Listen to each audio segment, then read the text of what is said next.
नमस्कार दोस्तों, जय माता दी। कैसे हैं आप लोग? आशा करती हूँ अच्छे होंगे। मैं भी अच्छी हूँ। आज है महानवमी और मैंने कन्या खिला लिया है, भोग बनाया सुबह उठ के, उसके बाद कन्या खिलाया, मंदिर भी गई। सब कुछ मेरा अब काम हो गया और मैं अब वीडियो शूट कर रही हूँ। आप लोगों को एक नॉलेज देना है मुझे। और दशहरा तो हम सभी मनाते हैं, कल दशहरा है और क्यों मनाया जाता है ये सब लोग जानते भी हैं। हम लोग ये दशहरा मनाते हैं रावण के ऊपर राम जी की विजय उसके उपलक्ष्य में।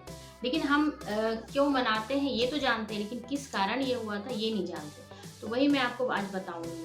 तो जब राम और रावण का युद्ध चल रहा था उस समय की बात है ये।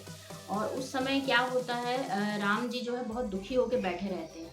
ये बात होती है पितृपक्ष के समय की। तो अमावस्या के एक दिन पहले की बात होती है। युद्ध में जो है हमारी राम जी की सेना हार जाती है। तो उससे ये होता है कि ऋक्षराज जो होते हैं वो पूछते हैं राम जी से कि आप प्रभु इतने दुखी क्यों हैं।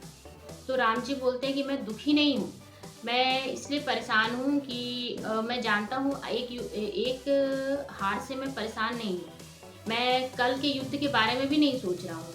मैं रावण से युद्ध कल करूँगा तो मैं जीत भी जाऊँगा, लेकिन सबसे बड़ी चीज़ ये है कि उनको रावण जो इतना शक्तिशाली है, उसके पैरों के नीचे पूरे नवग्रह हैं। उसके उसके क्या बोलते कुबेर की लंका उसने अपने हथियार रखी है। और सबसे बड़ी चीज़ है कि माँ आदि शक्ति ने उन्हें अपने हाथों में उठा रखा है। और मैं उन आदि शक्ति से कैसे लड़ूंगा, ये सोच के राम जी बहुत चिंतित थे। तो ऋक्षराज ने उनको सलाह दी कि प्रभु साधना का जवाब आप साधना से दीजिए। इसका मतलब क्या है, राम जी ने पूछा। तो आप भी आदि शक्ति माता दुर्गा की साधना कीजिए। तब प्रभु राम जी ने उसके दूसरे ही दिन प्रतिपदा थी तिथि, और उस दिन से लेकर 9 दिन तक उन्होंने कहा कि मैं अब ये 9 दिन पूरी साधना करूंगा और उस साधना में मैं नील कमल जो है माता को अर्पण करूंगा। प्रभु जी साधना में बैठ गए और उन्होंने 8 दिन तक बहुत अच्छे से पूरी उनकी साधना पूरी हुई। लेकिन 9वें दिन जो है थाली में रखा नील कमल जो है वो नहीं था वहाँ पर। प्रभु बहुत चिंतित हो गए, दुखी हो गए, क्या करें अब। और ये किसने किया था? माता आदि शक्ति ने प्रभु जी की परीक्षा लेने के लिए उन नीलकमल को उठा लिया था।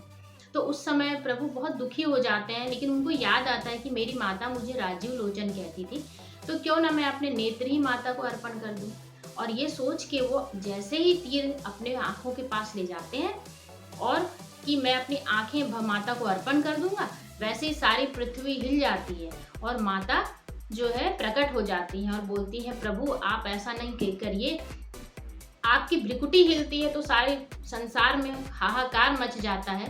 और अगर आप अपने नेत्रों में अगर ये डाल लेंगे तीर तो क्या होगा, सोचिए प्रभु, ऐसा मत करिए। और आदि शक्ति आती है और उन्हें वरदान देती है और इस तरह उन्हें जीत का वरदान मिलता है और तब रावण पर प्रभु जी की विजय होती है। बस यही मैं आपको बताने आई हूँ और इसी कहानी के उपलक्ष्य में, इसी कहानी के वो बताने के लिए मैं आपको आई हूँ कि मतलब इसी उपलक्ष्य में हम लोग दशहरा का त्यौहार मनाते हैं। और आप लोगों को मैं दशहरा की शुभकामनाएं देती हूँ। हैप्पी दशहरा। थैंक यू दोस्तों। कैसी लगी आपको ये वीडियो, ये नॉलेज?